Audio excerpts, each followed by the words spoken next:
Have you ever wondered why, when you stop contacting a man, his behavior suddenly shifts? In Jungian terms, your silence interrupts a pattern between his persona, the image he performs, and his shadow, the insecurity he hides.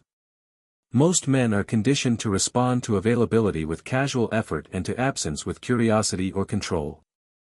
When you step back, he will first try to regulate his discomfort.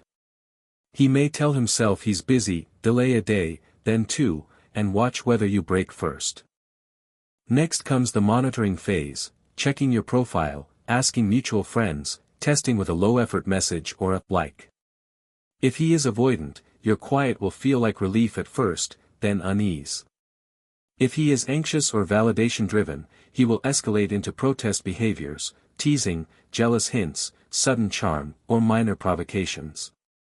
Jung would say your silence activates his anima image, the inner feminine he projects on you. If he idealized you, he'll romanticize; if he feared you, he'll defend. Both reactions are about his psyche, not your worth. Your task is to detach from the performance and watch the data. For the next 72 hours, practice a clean pause, no initiating, no indirect pings, no accidental story replies. Write down every urge to reach out and name the need under it: reassurance, attention, certainty. Replace each urge with a concrete action that serves individuation: a workout, a chapter in a book, a call to a friend, a walk without your phone. Marcus Aurelius advised focusing on what is up to you. Epictetus called this discipline of assent.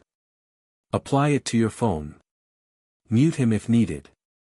Clarify 3 non-negotiables for contact going forward: respectful tone, consistent effort, and concrete plans, so you're not tempted by crumbs. Your silence isn't a game, it's an audit of reality. In the days that follow, patterns clarify. A man aligned with you will move from vague check-ins to concrete effort. He will propose a time, accept your boundaries, and keep his word. A man feeding on attention will oscillate: hot messages at night, cold daylight, compliments without commitment. In Jungian language, the collective script of chase and withdraw loses power when you stop performing your half. As you withdraw projection and see him as he is, not as you imagine, he must meet you in reality or exit. Expect 3 possible moves. First, breadcrumbing, playful messages, inside jokes, reactions to your posts, none of which include a plan. Second, testing, delays, last-minute availability, or mild negging to re-establish superiority. Third, genuine repair, clear apology, stable presence, practical scheduling. Your work is to reward only the third. When he reaches out, wait a few hours unless the message is specific and respectful. If he is vague, respond once with clarity: you prefer plans, not chat loops. If he agrees and schedules, great, observe follow-through. If he resists or pushes for late-night spontaneity, release the thread. Write a short boundary script you can reuse: I enjoy talking when there's a plan on the calendar. Let me know what day and time you have in mind. This protects your nervous system from anxiety spirals and replaces fantasy with verifiable behavior. Do a value audit this week: list how you feel after interactions: calm, respected, steady, or anxious, doubting, small. Track 3 interactions before drawing a conclusion. If your body regularly tightens after contact, that is data. If you feel peaceful and seen, that is data too. You're not punishing him with silence, you're protecting your standards. As the quiet holds, you'll notice how projection starts to fade and reality sharpens. Without your constant availability, his anima projection has less surface to stick to. If he was unconsciously using your attention to stabilize his ego, he may try to create small crises, jealous hints, sudden stories about other women, or exaggerated busyness. This is not about you, it is his shadow defending against vulnerability. Another pattern is the pseudo-closure message: polite distance, compliments, and a vague claim that timing is off, followed by late-night check-ins a week later. He is testing whether you accept ambiguity. Your task is not to decode every signal but to track consistency. Individuation requires withdrawing your energy from managing his feelings and returning it to your values. If you tend to over-explain, that impulse often comes from childhood fawning, earning safety through compliance. Replace it with clean boundaries. When he reaches out, answer in the same format he used. If he sends a meme, you owe nothing more than a light reply or silence. If he proposes a time, respond with clear availability or a counteroffer. Do not fill the gap with emotional labor he didn't request. Men who are ready will value clarity, men who are ambivalent will label boundaries as cold. Let them. Use a 3-step protocol this week.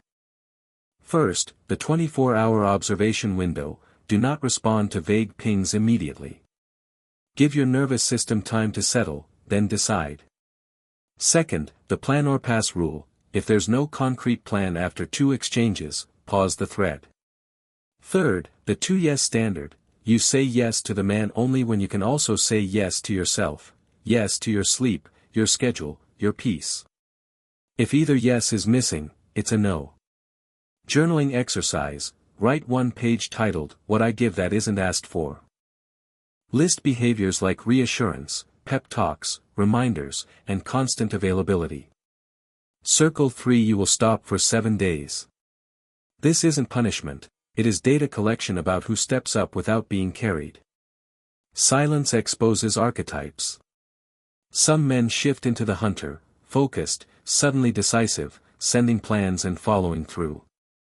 Others regress into the boy, charming, needy, craving reassurance while avoiding responsibility. A third pattern is the ghost king, aloof, withholding, then dropping crumbs to reassert control. Jung would say these are persona strategies covering the shadow's fear of intimacy or insignificance. Your work is not to diagnose him but to respond from self-respect. With the hunter, you evaluate consistency over 2 weeks. Does his effort remain stable after the first win?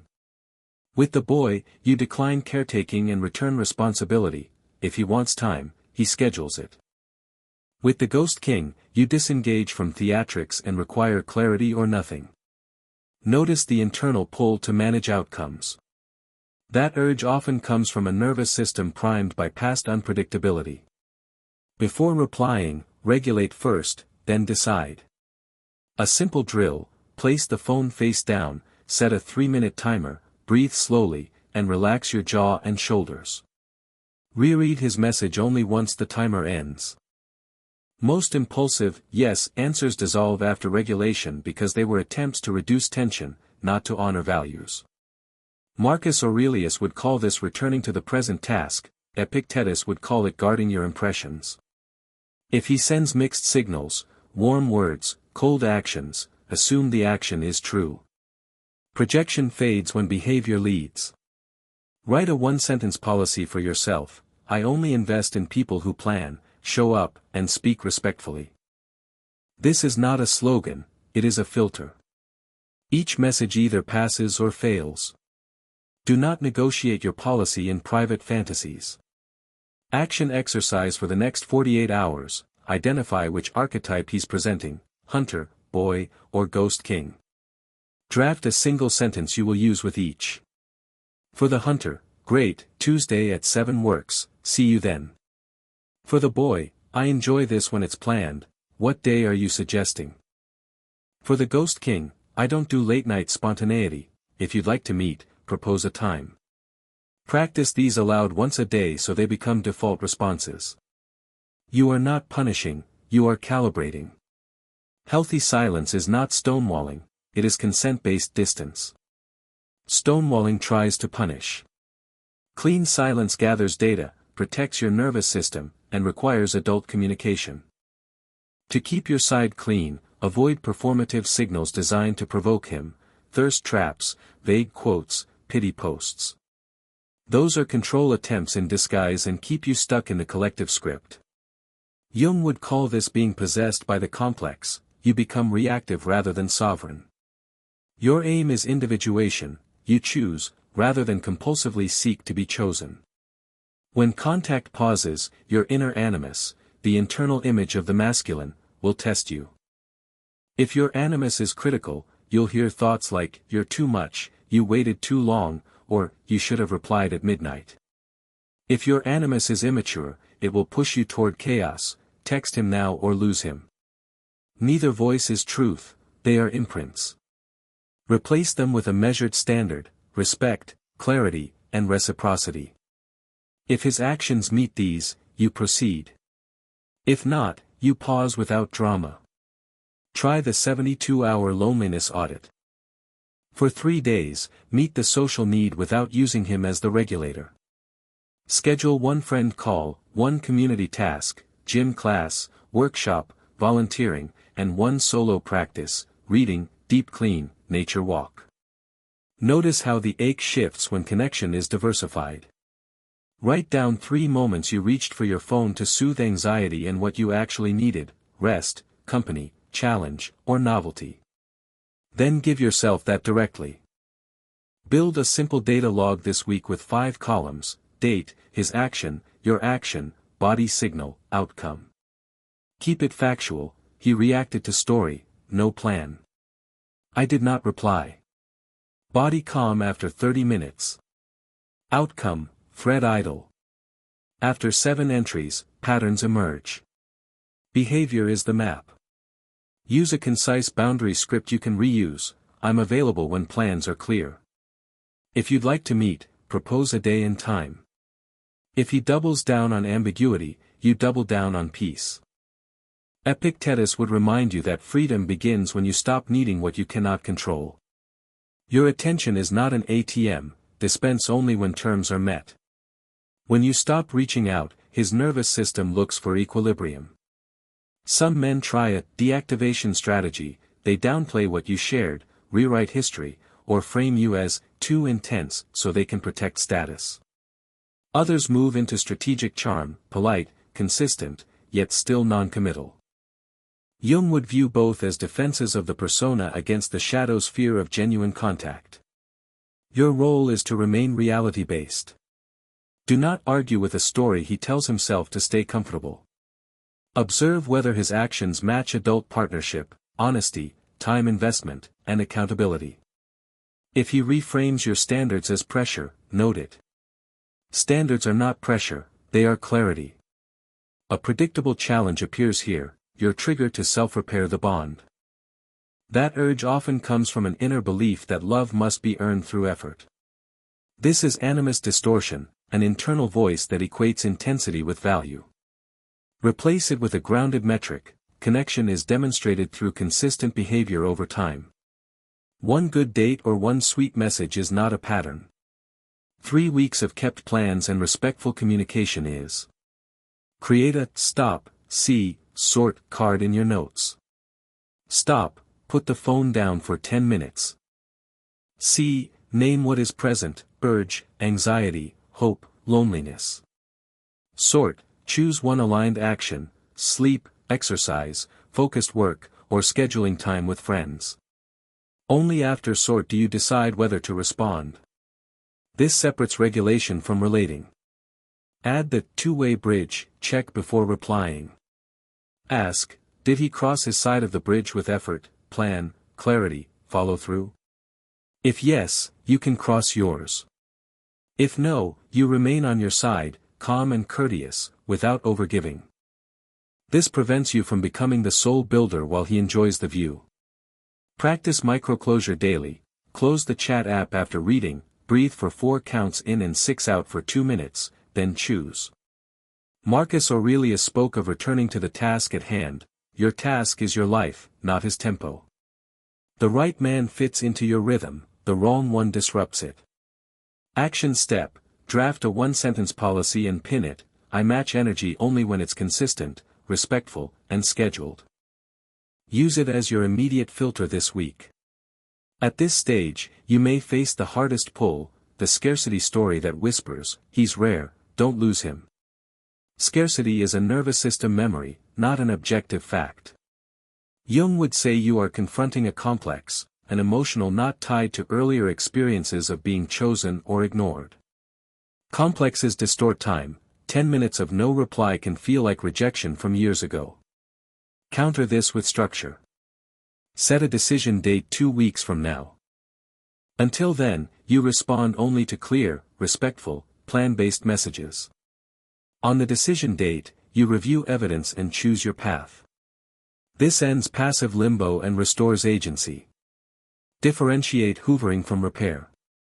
Hoovering tries to pull you back into the old loop: sudden affection, nostalgia, vague promises, no logistics. Repair names the issue, changes the behavior, and sustains the change.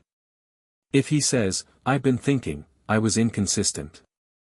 I'd like to take you to dinner Friday at 7, that's repair, evaluate it." If he says, "Miss your vibe, let's see," that's hoovering, decline politely. Use the response ladder. Tier 1, low effort, reactions, memes, WID, no response or a neutral emoji once, then stop. Tier 2, moderate, friendly check-in without plan 1 reply that requests specifics: what day works for you? If no plan follows, pause. Tier 3, high effort, plan, clarity, respect, confirm or counter once, hold him to it. This keeps your energy aligned with reality instead of fantasy. Add a self-respect minute before any reply. Ask 3 questions: does this honor my schedule? Does this lower my anxiety long-term, not just in the next 5 minutes? Does this match my standards? If any answer is no, you defer. Exercise for the next 3 days. Create your closeout script in advance, so you're not improvising under pressure. Example: I enjoyed getting to know you. I'm looking for consistency and clear plans. If that aligns later, reach out: I'll be living my life. Save it. You may never send it, but having it calms the nervous system, because you know you can end the loop without drama. Remember Seneca: time is the one resource you truly own. Spend it where it compounds, on your peace, your work, your real connections. If he returns with steady effort, your task shifts from testing to pacing. Individuation isn't just leaving what harms you, it's choosing what sustains you. Don't sprint back into daily contact. Move in measured steps, 1 plan a week for 3 weeks, then reassess. Watch for congruence: does his tone match his actions, and do both match his stated intention? Jung would say you're withdrawing projection and meeting the real man, not the fantasy of potential. If he shows up, you allow closeness gradually; if he wobbles, you slow down or pause. You are not a judge handing out verdicts, you are a curator of your peace. Set a simple, communication contract with yourself before momentum builds: you reply during your energy hours, you don't solve problems he didn't name, and you keep your life, sleep, training, friends, intact. When he proposes changes, you evaluate against your values, not adrenaline. Many women mistake intensity for intimacy. Intensity peaks early, intimacy grows through reliability. Your nervous system knows the difference. After meeting, check your body: do you feel settled and clear or buzzy and uncertain? The first indicates safety, the second signals old patterns being stirred. Add guardrails that prevent backsliding. Disable message previews for 7 days to reduce reflexive replying. Keep a calendar note titled "Reality Check" every Sunday night: list facts only: how many plans proposed, how many kept, how you felt after each contact. If there's a mismatch between words and actions, you act on the mismatch, not the promise. Marcus Aurelius would tell you to let the thing show itself; your log lets it show. Action steps for the next week: implement a 48-hour reflection after any high-intensity interaction, create 2 default responses that protect pacing: "That sounds nice, let's pick a day tomorrow when I'm at my desk," and "I prefer planning ahead, what day works?" And schedule 1 non-romantic challenge, class, hike, skill, that expands your identity beyond this dynamic. The relationship you have with your attention sets the tone for any relationship with a man. Train it. Detachment is not indifference, it's presence without control. You stay available to reality while refusing to perform for attention. Practically, this means you don't chase, and you also don't ice him out to provoke a reaction. You hold a calm center. Jung would say you are no longer inflated by projection or collapsed by rejection, you're standing in yourself. If the old compulsion to fix, prove, or win him turns on, assume a complex is active, usually an old pattern where love felt scarce or conditional. Complexes compress time. A slow reply can feel like abandonment from years ago. Treat the sensation, not the story. Run a daily 10-minute calibration. Minute 1 to 2, breathe slowly and notice 3 body signals: jaw, chest, stomach. Minute 3 to 5, write the facts of the last 24 hours with him: messages sent, plans proposed, plans kept. Minute 6 to 8, write the interpretations your mind added. Cross out anything you can't verify. Minute 9 to 10, choose one aligned action for today unrelated to him: skill practice, training, career task. This moves you from fantasy to function. If he pops back after vanishing, use the reset protocol: name, boundary, timeline. You went quiet for 3 weeks. If you want to reconnect, I need consistency and a plan. What day are you suggesting? If he argues with your reality, exit the conversation. If he accepts and proposes specifics, evaluate with your pacing rules. You're not demanding perfection, you're requiring adulthood. Adopt the frequency mirror: never message more frequently than he does over a 7-day window. This isn't a game, it prevents you from subsidizing his ambivalence. Pair it with the clarity rule: no double texting unless there is a confirmed plan within 24 hours. If a plan exists, logistics are fine; if not, stay still. Work a trauma-aware step this week: write the origin scene of your urge to overgive: age, context, what you learned about love. Then write a 2-sentence new contract: I don't earn closeness through effort. I invite closeness through standards and reciprocity. Read it once daily. Individuation is repetition of truth until it feels natural. Quick somatic reset before any reply: feel your feet on the floor, your seat on the chair, 3 slow exhales. Decide from a settled body, not a spiked one. You've learned to pause, to watch, and to choose. Now you consolidate. No matter what he does next, returns with steadiness, fades into ambiguity, or tries to restart the old loop, you hold the same center: your attention belongs to you, your time has a price, your body's signals matter. Jung called this individuation: you stop running your life from borrowed images and act from your own values. You can feel desire without surrendering judgment, you can be open without being available on demand. There will still be tempting moments, nights when loneliness knocks, mornings when nostalgia edits the past. Meet them with structure. Start each day with a 3-line plan for you, not for him. End each night with a 3-sentence log of facts, not fantasies. Repeat until calm feels normal. Make your long-term framework simple and repeatable. You respond to behavior, not potential.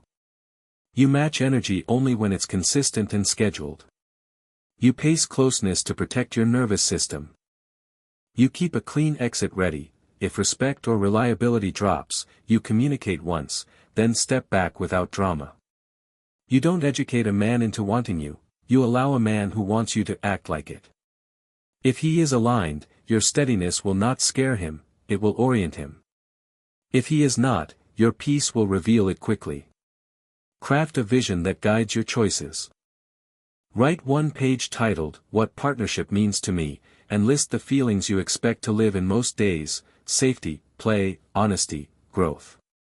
Convert the page into 3 non-negotiables and 2 nice-to-haves. Review them weekly. If the dynamic violates a non-negotiable, you adjust or exit. If it meets them, you invest gradually, with both feet on the ground. This is emotional freedom, the ability to stay with yourself while relating to someone else. Abstinence from chasing isn't a trick, it's a training in sovereignty. You stop bargaining with your worth. You stop begging for clarity. You start making deliberate choices. Whatever he does with your silence is his story. What you do with your attention is yours.